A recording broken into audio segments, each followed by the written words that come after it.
And you know, all of these things that I just mentioned have one thing in common. They have made Christmas all about me, haven't they? It's all about me, how I will feel, trying to make myself feel big, trying to make myself feel like I'm the generous one, I'm the host, I put on the perfect parties, the family's all there for me, and I'm going to move heaven and earth to arrange these magic little occasions. But the fact is, you're a broken sinner, and so are the other fools and idiots you have to live with. They're broken sinners too. And no matter how hard you try, stuff happens, stuff breaks down. And if you allow it to steal your joy, the devil will help you to get so wound up that your time will be miserable. And maybe you will feel like punching your spouse or punching someone you live with. Maybe you will go to bed feeling embittered. And maybe you will say, my Christmas was terrible, like I've been cheated yet again. I've got one and only one way out of this kind of trap. And that is to put Jesus right back in the middle where he belongs.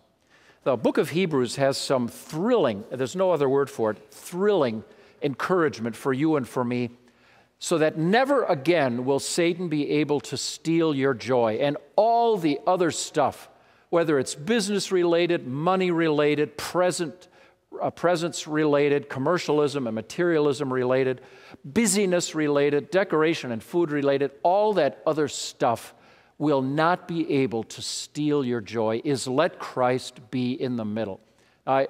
You think, are you looking at me like, I know that already? Well, of course. We get distracted too. We all get distracted by the demands on us and by the things we pile on ourselves to perform, to try to turn Christmas into a performance, to make the magic happen. And I want to tell you, the magic is already there.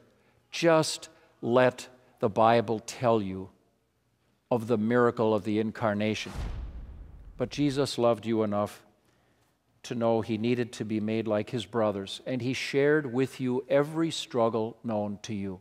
He shared our struggle, our poverty. He knew need and hunger. He knew exhaustion and sleeplessness. He knows all about human weakness. He is exquisitely familiar with pain in all the different types that it's able to be given: psychological pain, emotional pain, and most certainly physical pain. There isn't anything you can have suffered that you can say, God, you have no idea what this is like. Jesus can tell you straight up, right to your face, I know what everything you're going through feels like. I've experienced it all.